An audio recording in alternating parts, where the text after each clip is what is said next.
Well, happy Friday, folks. Today we have a great lesson. Today we're going to show you how you can't listen to what the government's telling us, or you can't listen to what mainstream media or YouTubers are telling us, because when you actually look into the data, it paints a much different picture. So here's what I'm talking about. Why have rates gone up from, basically about 5.9% just about 45 days ago to now we're looking at 7.25%? That's what we're going to focus in on today, the why behind all of that. So my name is Dan Free. I do this on a daily basis to inform you guys what's going on in the markets, especially real estate. We focus here on is educating you guys on the programs available. Can you qualify? How much money do you need to make to qualify? How much of a down payment do you need? And all these other things. But we focus in on a daily basis is the economics behind things. So this week we saw that the jobs report came in. ADP job report came in the other day. And then today our government report came in. And it's pushing rates to the highest level that we've seen. I think we might have been, this is the highest that we've seen in decades now. If we're not there, we're just short. So here's what I mean. Here's where rates are today. So these are the top 6 products people use when they're buying or refinancing a house. These are issued by Mortgage News Daily. They publish this daily. And this is just an average. What they do is they survey mortgage lenders all over the country and said, if you had a borrower that was buying their first house and they had a 740 credit score, putting 20% down, what would the rate be? Well, this is where the rates would be. So if you noticed, the rates in the last 52 weeks or last year, you can see down through here, rates were 5 in the 5s. Now we're back in the 7s again. So what's really going on? Well, today's headlines that we see are U.S. job growth slows in June, unemployment rate falls to 3.6%. Well, this is basically the news that the Federal Reserve is monitoring right now, because they're hiking rates exponentially to kind of crush the economy, kind of crush one big piece of the element of the economy, and that's housing. And they're not doing a very good job with that, but they're surely trying. So now we have the jobs market, and they're like, we need to crush jobs. We need more people unemployed because we need inflation to come down. How do we do that? Well, if people aren't working, they're not making money, they can't spend it. So that's how we're going to cure this system. So let's really break down these numbers. U.S. job growth slows in June. June's unemployment rate to 3.6%. And then we go over to the other news that came out. In July, Fed rate hikes remain largely priced in. Expectations for September and November hikes somewhat soften. So what we've seen is, especially yesterday, then ADP report came in and said there was double the amount of people that got employed in the last reading than they had previously. So they expected about 200,000 people to get jobs, 250,000 people to get jobs. About 500,000 people, they're saying, got jobs.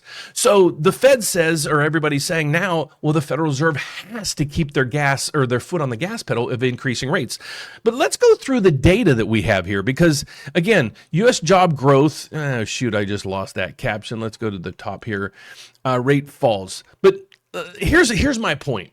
Let's go through the real jobs numbers that are just recently out. So let's go through here. The first thing you want to see is right through here. Here's what jobs numbers look like previously or prior to the pandemic, then the pandemic, and then where we are today. So if you see this line through here, I'm going to try to do this over here. If you see this line way over there, that's the pre-pandemic. And then we hit the pandemic, the huge drop, okay? And then we recovered. So if you notice the line right here, it's not even equal to the line way over there. Okay, so we haven't even added the same amount of people back to work that we had previously in 2019. So there's some counts where it's like, okay, so where are we with this stuff? So let's really dig into the details. And guys, this is just published. So if you go through here, the unemployment rate, yeah, let's go through all that. But at the bottom here, here's the interesting part. If you look down at the bottom, part-time employment, the previous reading was 26,663. Where is it now? 26,443. Down, okay? That's less people working part-time. Full-time, it was 134,500. We're at 134,477. That's down. All right, employment rate, 60.3, all these other things, employment costs, it's up a tick. I don't like that. That means costs are going up. But let's go in here. Job offers, previously reading, 10,320, 9824 now. So offers are going down. Labor participation rate's the same. Everything else is employed persons. Well, it's a little bit higher than it was. But if you look at all these other factors, look at non-farm payroll. Previous reading was 306, it's 209 now. So if you really, really dig into the data, Is it as bad, or is the job market as robust as they're saying, or is it completely bad? No, guys, it's right in line to where we should be, and we're actually behind. Like, again, if we go to the unemployment factors, where is that number that we saw right here? If we go up above, you're going to see right there, we haven't even recovered the jobs that were lost pre-pandemic. So that's my concern in this market. The Federal Reserve, what are they watching? They're watching these numbers. Well, this doesn't paint a huge, glorious picture in employment. Then you look on the housing front. Housing prices have stabilized and come back down. Shelter prices are down 8.6% from the peak. So everything is actually coming down, but mainstream media and everything else just keeps pumping the fuel to this fire. And the Federal Reserve, they keep coming in and saying, we're going to just continue to raise rates. And you got to think, like I always ask you guys, you need to ask the question, why? So why does the Federal Reserve say what they're doing? Well, because if they came in and said, okay, the numbers are coming back in line, we like what we see, we're probably going to pause.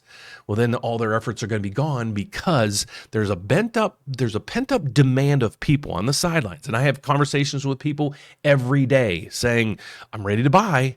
I just need that crash, or I need rates to come down, and then I'm jumping into the market. So, watch all the data. If you're out there and you're looking to possibly buy a house in 2023, make sure you follow the data. You reach out to somebody to make sure you're on the right path of what you're doing and thinking. So we'd love to help you with that.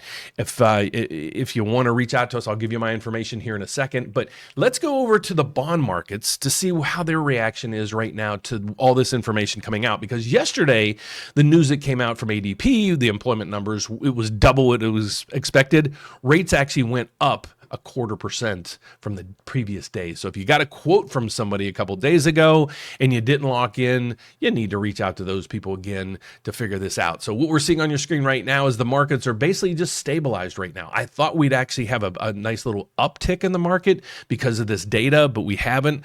So the MBS market right here, and let me explain to you what you're seeing on your screen. Right here in the middle, we have the MBS market. That is a mortgage-backed security market. It's actually a mortgage bond trading on Wall Street that's yield is the biggest component of your mortgage rate. So that's why we follow this number right here. So what you're seeing right up here, this is the price of the bond. Okay. So what you're seeing next to it is what affects or what's going on with it right now. So we're down 5 ticks. What does that mean? Well, all you need to know is if the price of a bond, especially this bond, if it's down, the price goes down, the yield goes up. So that means your mortgage rate, the yield would go up. We love when this number's up, but you don't see that much. If you look over to the 10-year bond over here, you're seeing up and away and everything else. So it's gloomy days right now for mortgage rates. But I think next week, when a lot of the data gets reprieved and people analyze it, they're going to come back with hopefully the same views that I have. Is these pictures that the employment numbers are painting, they're not hugely rosy, but they're not dismal. They're kind of right in line where I was expecting. So that's my report for today. So you're going to see rates stabilize today. If you're out there and you're like, hey, Dan, how do we get in touch with you to help you, just go through questions of, how much can we qualify for? What kind of credit score do we need? All those things. Before you do anything, make sure you qualified or get pre-qualified with a lender to make sure when you're ready to go out there to buy that first house, you're actually ready. So how do you do that? Well, you can do it a few ways.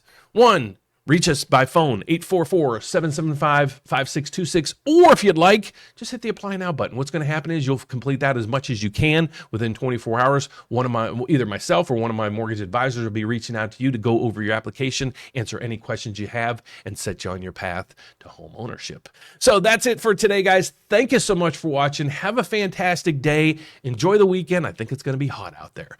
See you next week. Bye-bye.